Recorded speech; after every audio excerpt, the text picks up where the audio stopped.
Around 12,900 years ago, the world stood at the edge of a transformation. Forests were advancing, ice sheets were retreating, and rivers carved new paths through a changing landscape. Then, without warning, the climate lurched. Temperatures plunged, storms ripped across continents, rivers reversed their flow, and seas began to rise with terrifying speed. This sudden shift marks the onset of what scientists call the Younger Dryas, a period between roughly 12,900 and 11,700 years before present. A 1,000-year cold snap that reshaped the planet's surface and human history. Across Mesopotamia, Greece, India, the Americas, and Australia, one memory echoes through time. The world drowned. Legends of great floods appear on every continent, carried through oral traditions that long predate writing. This familiar flood story may look like a myth, but it isn't what you think, because it may be a memory of abrupt post-Ice Age shocks, passed down through generations as warnings from a world transformed. Why does this matter? If we misunderstand this period, we risk erasing entire chapters of our past. Vast stretches of ancient coastlines now lie hidden beneath up to 120 metres of water, submerged since the end of the last ice age. Beneath those waters may rest forgotten settlements, lost knowledge, and the earliest foundations of civilization. The real question isn't simply, was there a flood? But rather, what kind of flood was it? Where did it strike? And how fast did it unfold? Was it a global sea level pulse, a series of catastrophic regional megafloods, or tsunamis triggered by collapsing ice and shifting seas? The mystery of the Great Flood goes beyond legend. It challenges how we understand the dawn of human history. The Younger Dryas stands as one of the most dramatic climate reversals in Earth's recent history. Roughly 12,900 years ago, after millennia of gradual warming, the northern hemisphere was suddenly thrown back into icy conditions. Temperatures plunged within mere decades, ecosystems were destabilized, and weather patterns shifted violently. This cold interval lasted for about 200 years and ended around 11,700 years before present, marking the final transition out of the last ice age. Scientists still debate the exact mechanisms behind this abrupt shift, but what is clear is that it reshaped landscapes, sea levels, and human societies on a global scale.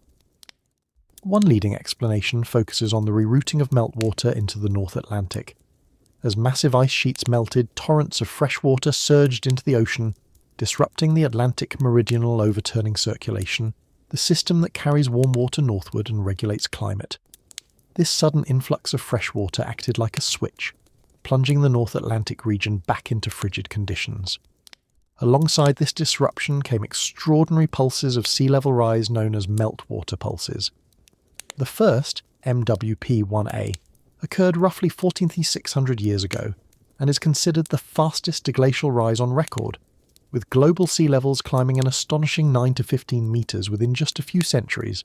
Later, MWP-1B, around 11,500 to 11,100 years ago, near or just after the end of the Younger Dryas, brought another period of accelerated sea level rise, though its exact magnitude remains debated. Even conservative estimates suggest several metres of rise in a geologically brief time. Imagine entire coastlines shifting within a few generations. Beyond these global sea level changes, regional megafloods added another layer of chaos. One of the most striking examples is the series of outburst floods from glacial Lake Missoula in what is now the northwestern United States. When the ice dams holding back this vast lake failed, walls of water hundreds of meters high thundered across the land, carving the channeled scablands into the bedrock in a matter of days. These weren't isolated events. They happened dozens of times, each one reshaping valleys, plains, and rivers, leaving scars still visible today. And even after the Younger Dryas ended, the echoes of cataclysm continued. Around 8,200 years ago, the Strega slide off the coast of Norway triggered a massive submarine landslide, displacing so much water that it sent a tsunami surging across the North Sea. This towering wave inundated coastlines, including low-lying regions like Doggerland, which once connected Britain to mainland Europe. Although this event occurred later, it likely reinforced the flood memory in northern Europe, contributing to enduring legends of seas rising suddenly and lands disappearing beneath the waves. Taken together, these forces, abrupt cooling, meltwater pulses, megafloods and tsunamis, paint a picture of a world in violent transition. Sea levels surged, rivers overflowed, climates flipped, and entire landscapes were redrawn in mere centuries. For the people living through these centuries, it must have felt like the planet itself had turned against them. The great flood stories that echo across cultures may not describe a single event, but rather a cascade of upheavals that unfolded during this turbulent chapter of Earth's history. Close your eyes and imagine living at the edge of a world in flux. The winds are colder than you remember. The rivers you once relied on for water and fish have frozen over, and the animals you've hunted for generations have begun to vanish. This was the reality for countless human communities at the dawn of the Younger Dryas, a period of sudden climate upheaval that tested humanity's resilience in ways few eras ever have. Across continents, different cultures faced this shifting world in their own ways, adapting, retreating, or reorganizing as landscapes transformed before their eyes. In North America, the changes were profound. For years, archaeologists viewed the Clovis culture, famous for its fluted spear points, as a sudden and mysterious disappearance from the archaeological record. These tools, designed with precision to hunt mammoths, giant bison, and other large Ice Age animals, begin to fade around the onset of the Younger Dryas. At first glance, this vanishing seemed abrupt, almost catastrophic, leading some to imagine a sudden cultural collapse. But new research paints a different picture. People were living in the Americas long before Clovis, and they persisted long after its disappearance. What changed wasn't the people themselves, but their world.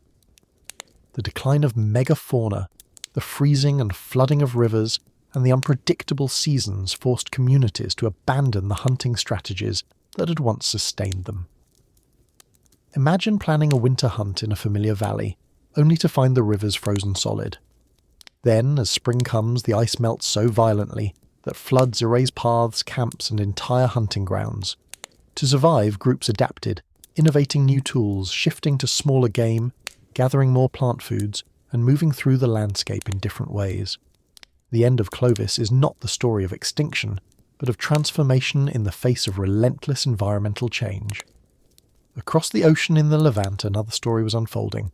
Here, the Natufian culture had flourished in the centuries before the Younger Dryas, developing some of the earliest semi-sedentary communities in human history. These were people who built round-stone houses, harvested wild cereals, and lived in villages that hinted at the coming age of agriculture. Their lives were deeply tied to the rhythm of the seasons. But when the Younger Dryas struck, cooler and drier conditions swept across the region, disrupting those rhythms. Fields that had once provided abundant wild grains dried up. Streams shrank. Settlements that had been stable for generations faltered. Many Natufian groups abandoned their villages and returned to more mobile ways of life, following game and wild resources through a harsher landscape. Farming did not vanish entirely, but it could not yet take hold in a world thrown back into climatic instability. It would take centuries, until the climate stabilized around 11,700 years ago, for agriculture to fully emerge and spread. Imagine tending early crops, watching fragile green shoots reach for the sun, only to see the rains fail and the soil crack under relentless dry winds. These people stood at the threshold of a revolution, only to have the door abruptly closed by nature itself. Even as the environment shifted, human communities did not exist in isolation. Archaeological evidence reveals networks of trade and exchange that stretched across vast distances. Obsidian tools, traced through chemical signatures to their volcanic sources, have been found hundreds of kilometers away from where they were made. Seashells appear far inland, carried through complex chains of exchange between groups. These materials speak of more than just practical trade. They tell a story of social connection, shared knowledge, and cultural resilience. Even as rivers froze and coasts shifted, people continued to reach out to others beyond their immediate surroundings. These networks may have carried not just goods, but stories, songs, and survival strategies. They were the threads that tied scattered communities together in uncertain times. Beneath these cultural shifts lies a quieter, more haunting story: population stress. Genetic evidence suggests that during this period, some human groups experienced bottlenecks, sharp reductions in population size that left lasting imprints in our DNA.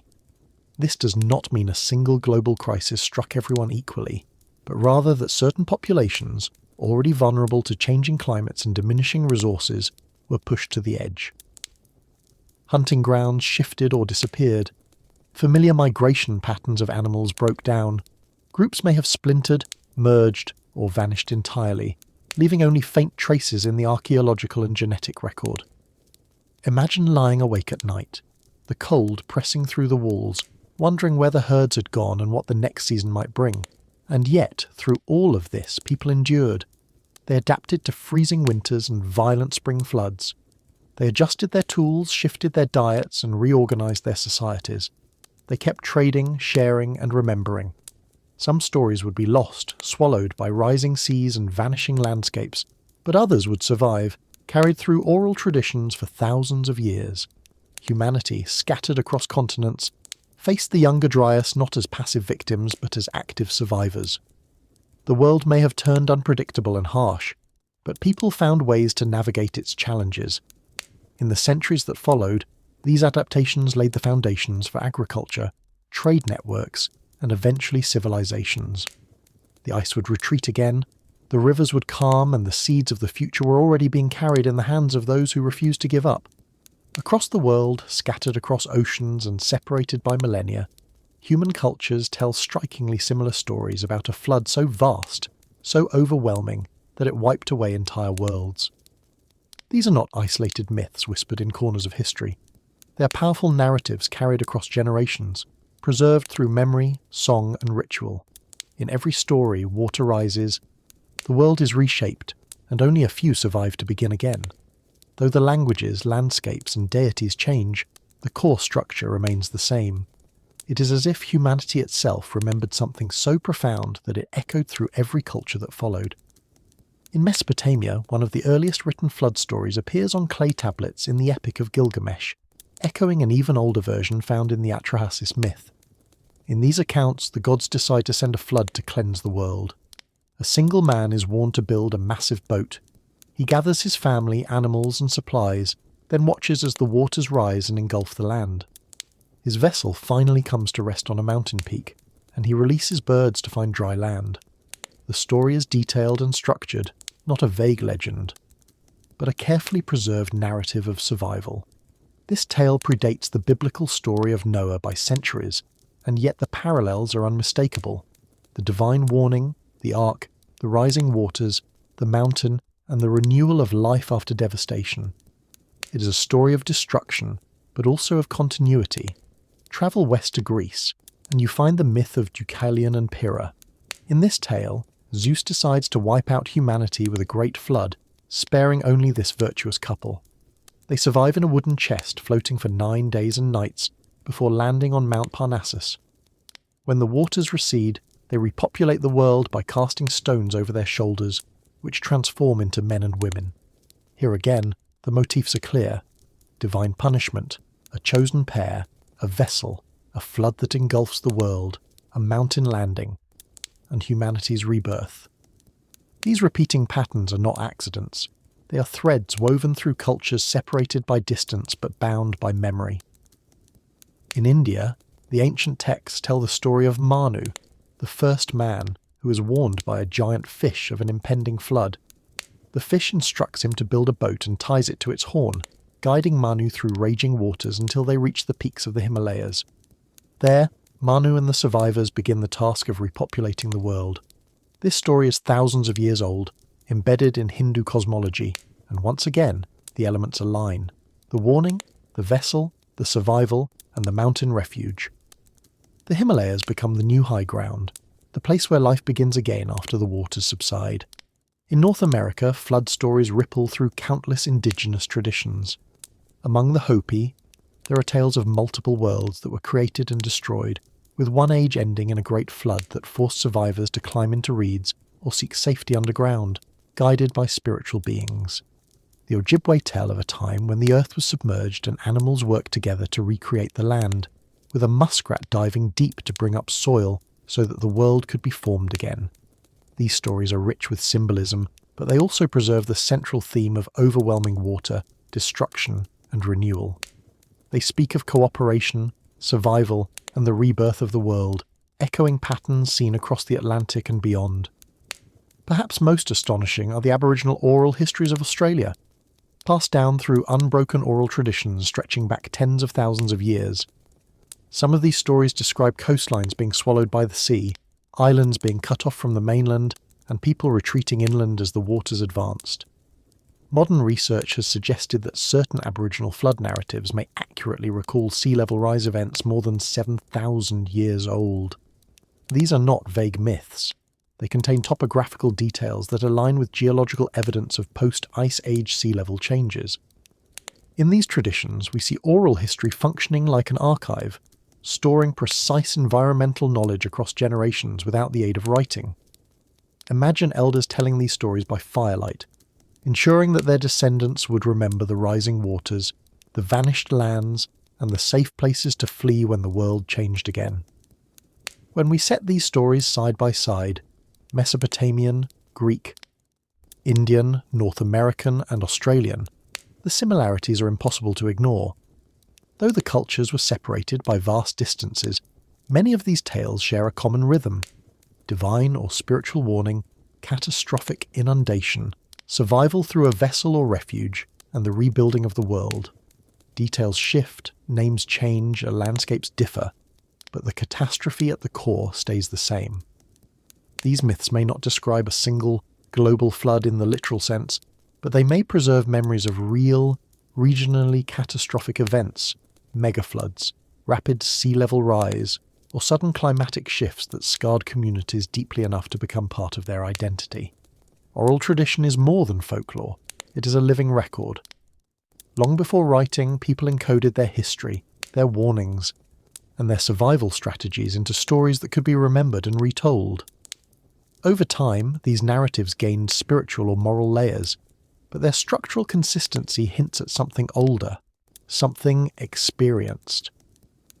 The Great Flood myths may be the world's earliest shared historical memory, passed down not through stone or parchment, but through human voices, echoing across continents and centuries. High on a limestone plateau in southeastern Turkey lies a site that has quietly rewritten the story of human beginnings. Göbekli Tepe, along with a cluster of similar locations known collectively as the Tepe sites, stands as one of the most enigmatic archaeological discoveries of the modern era.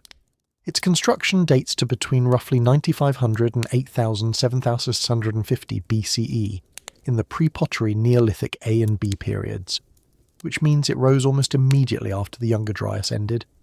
At a time when most of the world's human communities were still living as hunter-gatherers, before metal tools, before domesticated animals, before cities, something extraordinary happened on this hill. The site is dominated by massive T-shaped limestone pillars, some weighing between 10 and 20 tons, arranged in large circular and oval enclosures. Each pillar is carved with remarkable precision. Many are decorated with reliefs of animals: foxes, vultures, wild boars, snakes, scorpions and birds, along with abstract symbols whose meanings remain elusive. These are not crude, hastily assembled structures. The stones were carefully quarried, shaped, transported, and positioned in a way that required sophisticated planning, coordination, and shared purpose. And yet, the people who built Göbekli Tepe were not farmers. They had no domesticated beasts of burden to haul these pillars, no wheeled vehicles, and no metal chisels. Archaeologists estimate that constructing a single enclosure would have required hundreds of workers, coordinated over extended periods of time. This is an astonishing feat for communities that, according to traditional narratives, were supposed to be small, mobile bands focused primarily on survival. This anomaly has sparked intense debate among archaeologists, historians, and alternative theorists alike. The mainstream interpretation sees Göbekli Tepe as evidence that ritual and religion came before farming, not after. According to this view, hunter-gatherer groups from surrounding regions may have gathered seasonally at this sacred site to participate in shared ceremonies, feasts, and collective activities. These gatherings, in turn, may have encouraged greater social cooperation, eventually leading to the development of agriculture to support larger, more permanent communities. In other words, Göbekli Tepe was not a temple built by farmers. It may have been the ritual centre that helped create farming societies. This flips the conventional sequence on its head. Instead of agriculture leading to religious structures, religion may have led to agriculture. But there is also another perspective, one that is more speculative, but no less intriguing. Some researchers and alternative historians propose that Göbekli Tepe reflects not the birth of a new way of life, but the survival of older knowledge. In this view, the site may represent a cultural rebirth after the cataclysms of the Younger Dryas, perhaps built by communities who carried memories, stories, or even techniques from earlier, now-lost societies. If sea levels rose by over 100 metres after the Ice Age, then entire coastal cultures could have vanished, leaving inland refugees as the last repositories of memory. Göbekli Tepe, then, could be seen as a bridge between worlds, a monument marking both the end of an age of survival and the beginning of something entirely new.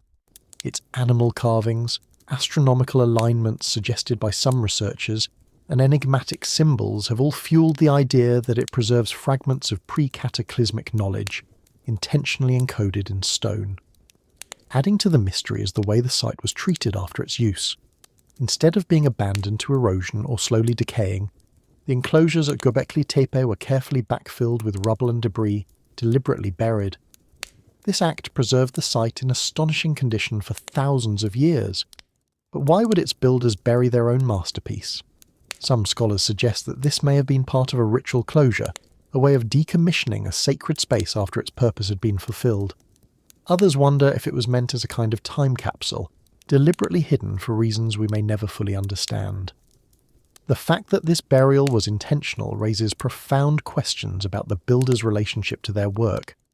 They were not merely erecting stone circles, they were managing the legacy of what they had created.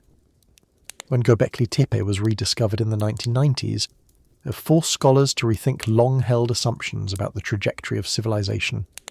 For decades, the dominant narrative suggested that human societies evolved in a linear progression. First farming, then settlements, then temples, then cities. Göbekli Tepe breaks that timeline wide open. Here is monumental architecture created by hunter-gatherers, predating agriculture by centuries, standing as a silent testament to a level of organisation and vision previously thought impossible at that time. The surrounding region, known as the Tash Tepele, or Stone Hills, has yielded more than a dozen similar sites, each contributing new pieces to this puzzle. Together, they suggest that Göbekli Tepe was not a solitary anomaly, but part of a broader cultural landscape, an interconnected network of sacred spaces built during a pivotal era in human history. Whether Göbekli Tepe represents the birth of civilization through ritual or the echo of a forgotten chapter carried across a cataclysmic divide, it remains one of the most compelling windows into humanity's deep past. Its stones whisper of a world in transition, a world where old ways met new realities, and where human hands, guided by shared vision or ancient memory, raised monuments that would outlast their makers by millennia. And as we continue to uncover and study these stones, the questions they pose are as enduring as the pillars themselves. What knowledge did these builders possess? What compelled them to shape a sacred space at the dawn of a new age? And perhaps most hauntingly, what stories were they trying to preserve in stone, long after the waters had risen and the world had changed forever? At the edge of the Giza Plateau, the Great Sphinx sits in silent watch, its weathered face gazing east toward the rising sun. It is one of the most recognizable monuments on Earth, a symbol of ancient Egypt's grandeur and mystery. According to the Orthodox view, the Sphinx was carved during the reign of Pharaoh Khafra, around 2500 BCE, as part of the pyramid complex that includes his valley temple and the second pyramid at Giza. This interpretation places the monument firmly within Egypt's Old Kingdom, framing it as an expression of royal power and divine kingship. The Sphinx's lion body and human head were likely meant to symbolize strength and intelligence, attributes associated with the pharaoh. In this timeline, the Sphinx is a Bronze Age masterpiece, a creation of dynastic Egypt at the height of its architectural and cultural confidence. But not everyone agrees with this dating. In the early 1990s, geologist Robert Schoch proposed what would become one of the most controversial theories in Egyptology. By examining the erosion patterns on the Sphinx's enclosure walls, Schoch argued that they did not match the kind of wind and sand erosion expected in the arid conditions of the Sahara over the past 400 to 500 years. Instead, he identified deep, rounded weathering features that he believed were consistent with prolonged precipitation runoff. In other words, rainfall. Egypt, however, has not experienced sustained heavy rainfall since the early Holocene, thousands of years before Khafra's reign. Based on this evidence, Schoch suggested that the core body of the Sphinx could be far older than mainstream scholarship accepts, perhaps dating back to 7000–9000 BCE, or even earlier when the climate of the region was wetter. This idea placed the origins of the Sphinx in a period closer to Göbekli Tepe than to the pyramids themselves. This proposal set off a firestorm of debate.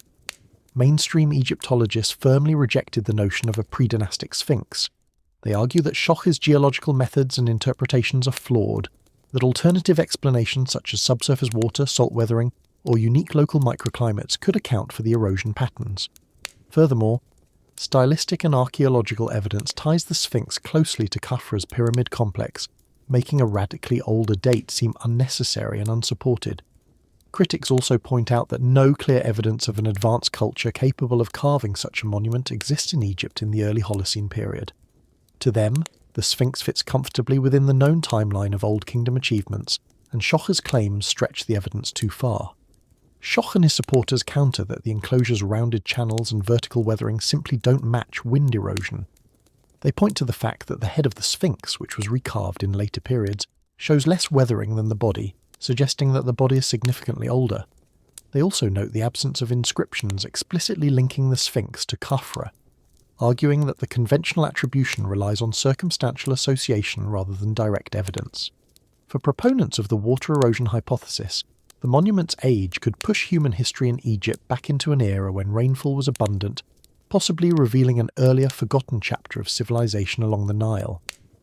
What makes this debate fascinating is that both sides are working with tangible evidence, but interpreting it through different lenses. On one hand, we have the weight of Egyptological consensus, supported by archaeological context, stylistic parallels, and a coherent historical timeline. On the other, we have geological observations that seem to suggest something older, something that doesn't quite fit the standard narrative. The question remains unresolved, and perhaps it always will be. The Sphinx continues to sit in the sand, its body weathered by forces both natural and human, guarding its secrets beneath layers of stone. While Egypt's debate unfolds in the desert, clues to ancient floods and vanished landscapes lie beneath the sea. Across the world, submerged lands tell silent stories of rising waters and disappearing worlds.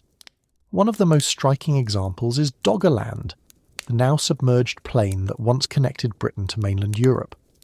During the Mesolithic period, roughly 10,000 to 7,000 years ago, this region was a rich landscape of rivers, forests, and human settlements.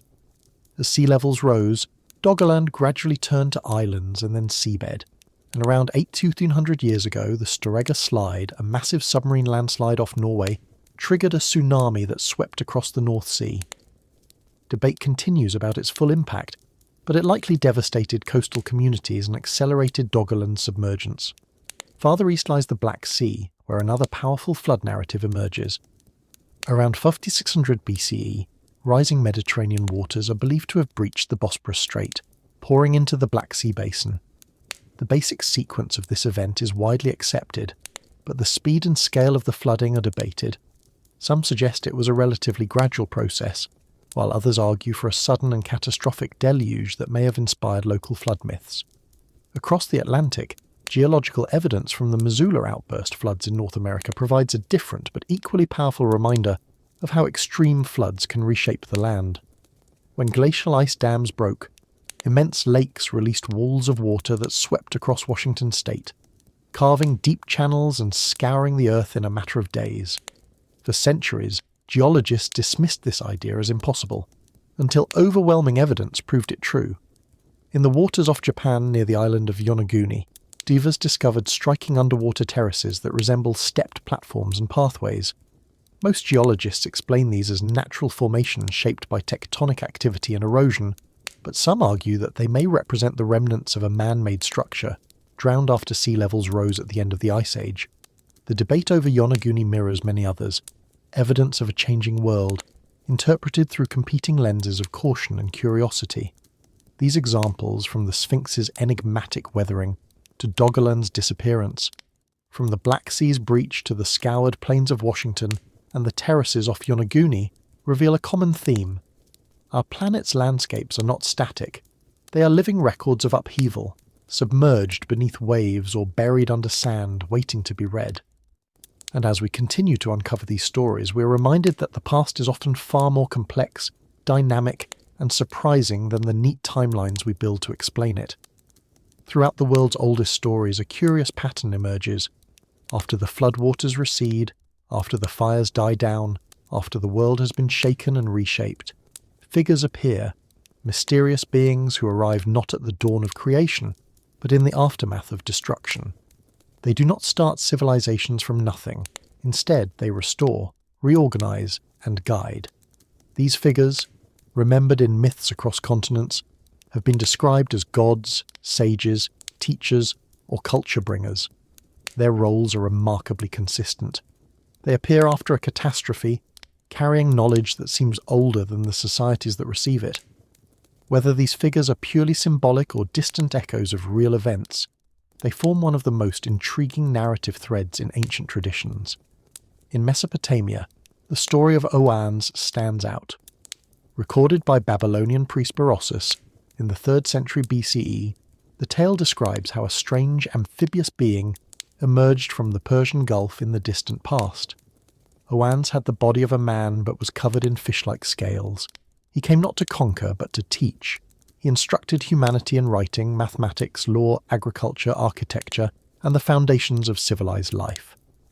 At night, he would return to the sea, only to reappear again in the morning. Importantly, Oannes does not arrive at the beginning of time but after a flood, a moment when humanity is recovering from a great upheaval.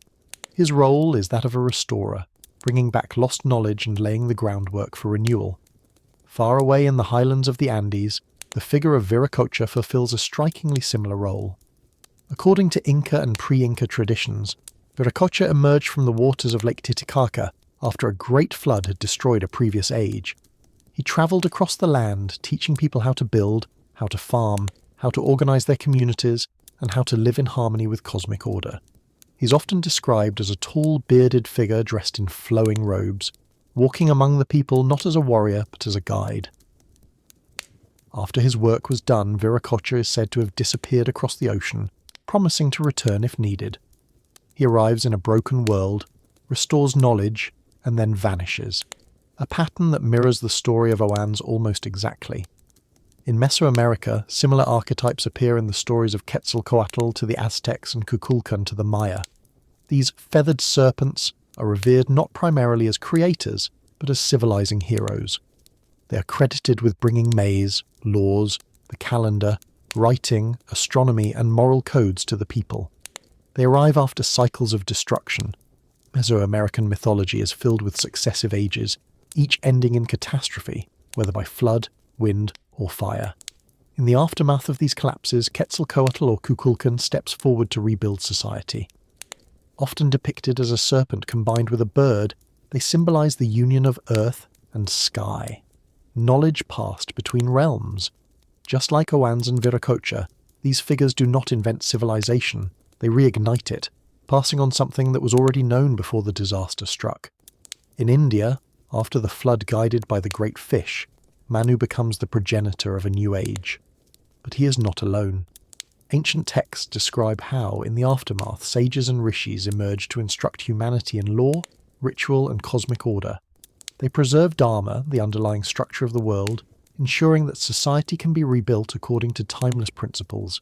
Their knowledge is not portrayed as newly invented, but as remembered, handed down from earlier cycles of existence.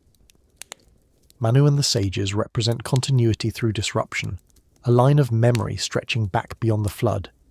When we place these figures side by side, Oannes in Mesopotamia, Viracocha in the Andes, Quetzalcoatl and Kukulkan in Mesoamerica, Manu's sages in India, their shared traits are difficult to dismiss.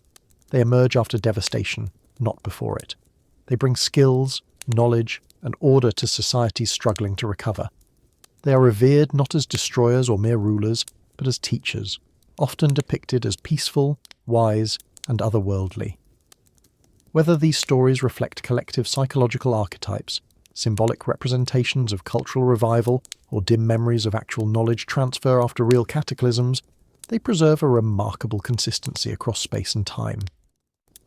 It is tempting to view these figures purely as mythic archetypes, symbols of humanity's ability to reorganize after collapse. Civilizations throughout history have used stories to explain how order can arise again after chaos, projecting their hopes and fears onto divine messengers.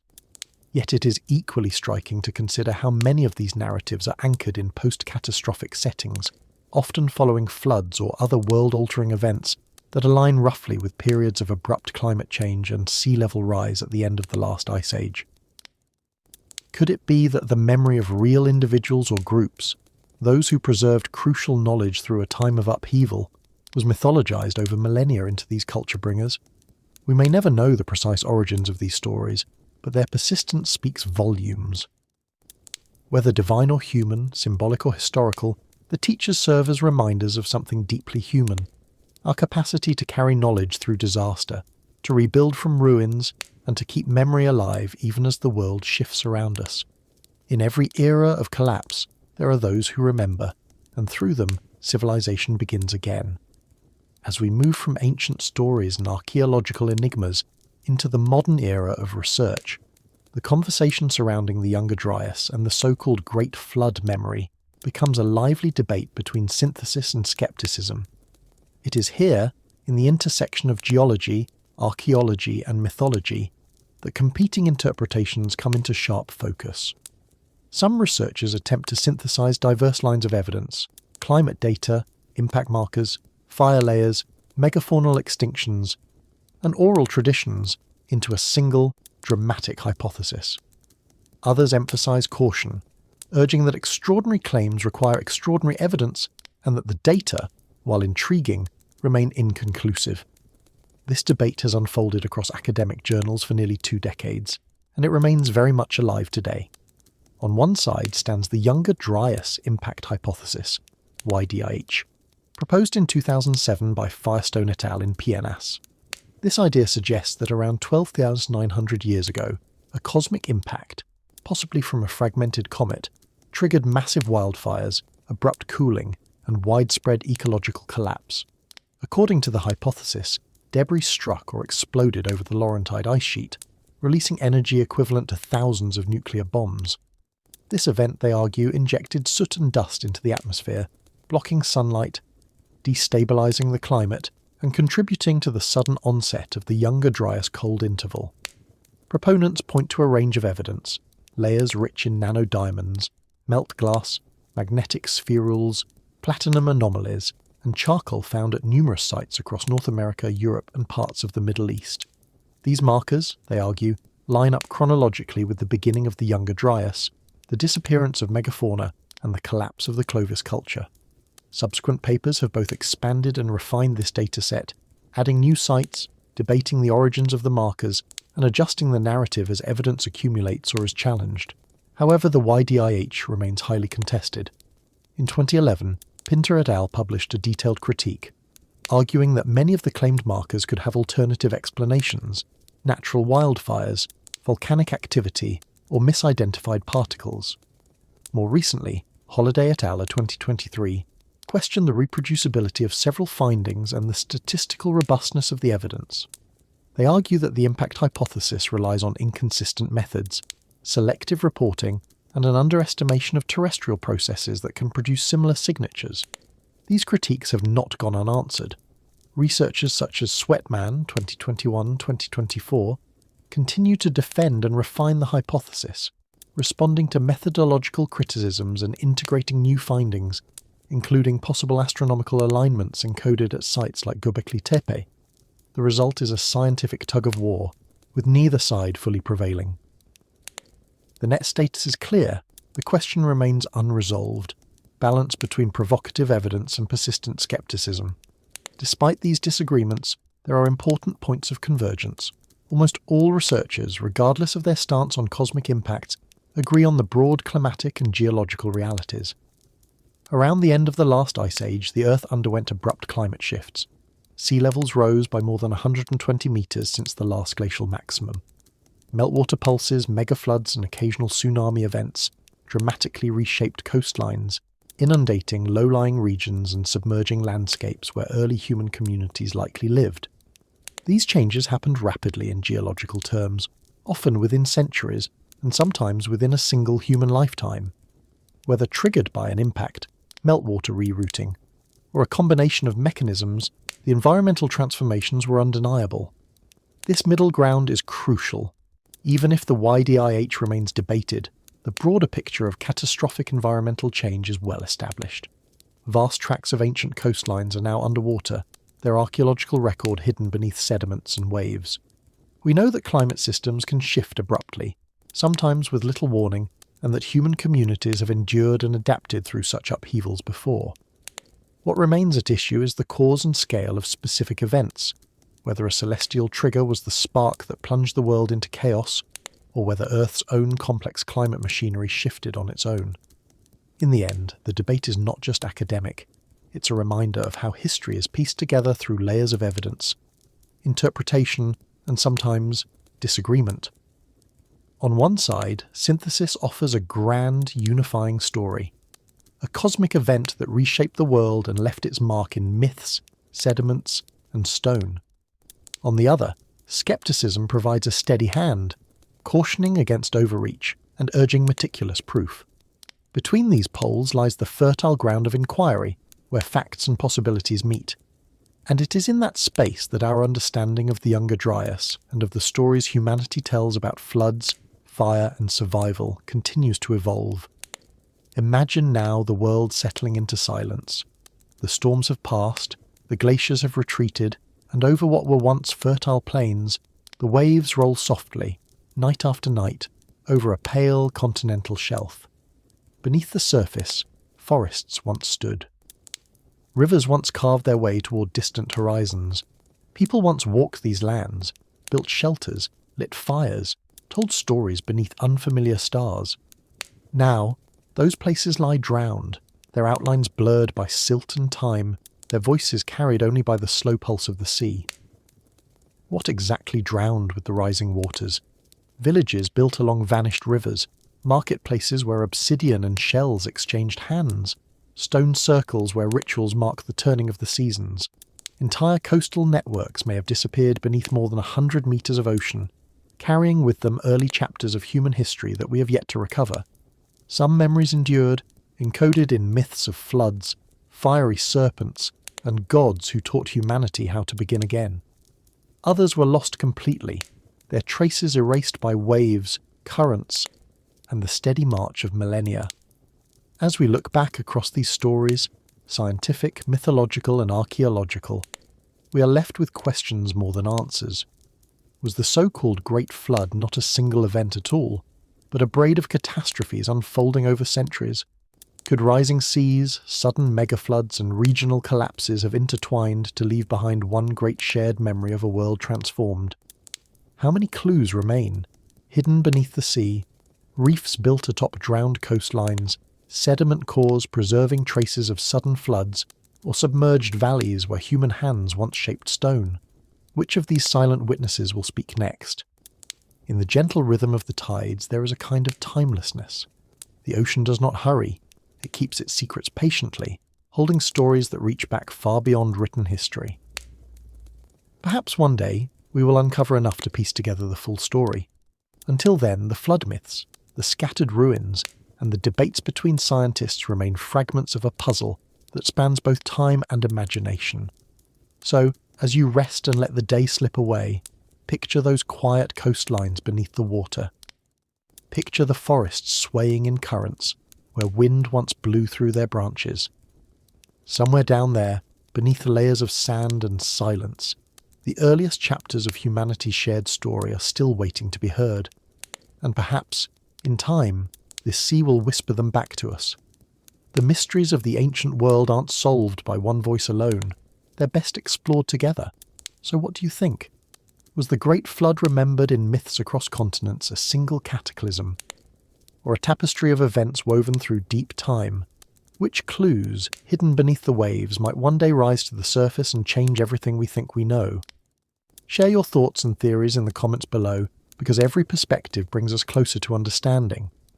If you've enjoyed this journey through lost coasts, deep time, and the careful evidence that connects myth to geology, don't forget to subscribe for more explorations like this. Together we'll keep following the currents of history, one submerged story at a time. For now, let the questions linger like quiet waves in the dark. Sleep well, stay curious,